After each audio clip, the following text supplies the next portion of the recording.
অসমলৈ আহিলে পোষ্ট মালনেও জুবিনৰ বিষয়ে জানিব পাৰিব অসম চৰকাৰৰ ইভেন্ট নহয় আমি মাত্ৰ ফিল দিছো সহযোগিতা কৰিছো আমি তাত কোনো চাব না যাও এখন ইভেন্ট বুক মাই শোৰ পৰা হৈছে অসম চৰকাৰ ইয়াত জড়িত নহয় পোষ্ট মালনে অকল অহা নাই অসমত এই সময়ছোৱাৰ ভিতৰত তিনিটা শো আহি আছে Sir, tomorrow Post Malone is coming to Guwahati. It's a big day for Assam Concert Economy Initiative. Can you shed some light on it? This entire program is being sponsored by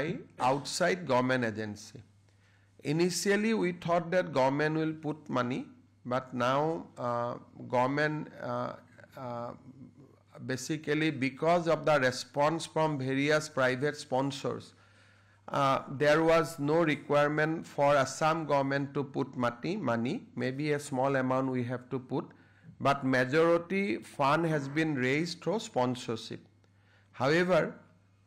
we are not that young, so we are not going to see the Post Malone, but definitely for the first time people from America is coming, people from UK is coming.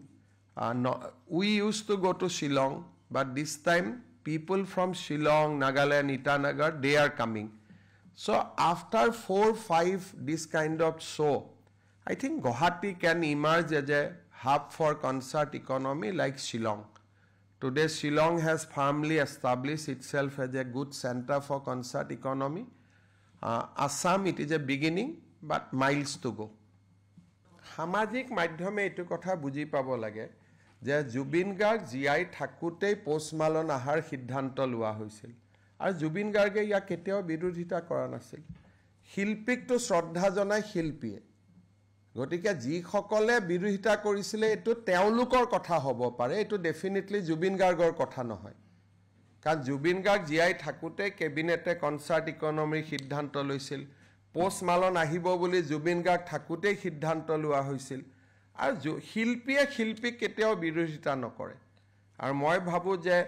অসমলৈ আহিলে post মালনেও জুবিনৰ বিষয়ে জানিব পাৰিব it is good for Assam ভাল হ'ব আৰু ইয়াত নাহিলেওতো টিভিত মানুহে চাবই পাৰিব গতিকে অসমত কনসাৰ্ট ইকনমি আগবাঢ়িলে আমাৰ নিশ্চয় অসমৰ নাম হ'ব অসমৰ গৌৰৱ হ'ব ৰাজ্যখন আগুৱাই যাব আমি ইয়াত নকৰিলে শিলঙত কৰিলেহেঁতেন 2 ঘণ্টা লাগিলেহেঁতেন গুৱাহাটীৰ পৰা লৰাবোৰ শিলঙলৈকে গ'লহেঁতেন গতিকে আজি যুৱ সমাজে ইয়াতে সুযোগ পাব হ'ব খালি এটা কথা সংবাদ মাধ্যমত প্ৰচাৰ কৰাৰ দৰে এখন অসম চৰকাৰৰ ইভেন্ট নহয়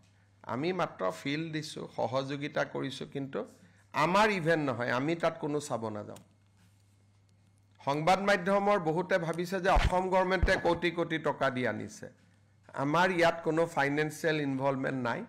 আৰু আমি তাত জড়িতও নহয় আমি মাত্ৰ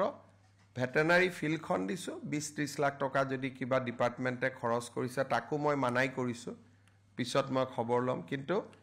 এখন ইভেন্ট বুক মাই শোৰ পৰা হৈছে অসম চৰকাৰ ইয়াত জড়িত নহয় আৰু তেনেকে কাৰ্বি আলঙতো আৰু এটা শো আহি আছে বিশাল মিশ্ৰ নৰ্থ কাছাৰতো আহি আছে ডিমা হাছাওতো আহি আছে গতিকে পোষ্ট মালনে অকল অহা নাই অসমত এই সময়ছোৱাৰ ভিতৰত তিনিটা শো আহি আছে আৰু মই দেখিছো যে হৰ্ণবিলতো বহুত ধুনীয়াকৈ ফেষ্টিভেল আৰম্ভ হৈছে আনকি অখিল গগৈয়ে হৰ্ণবিল ফেষ্টিভেল চাব গৈছে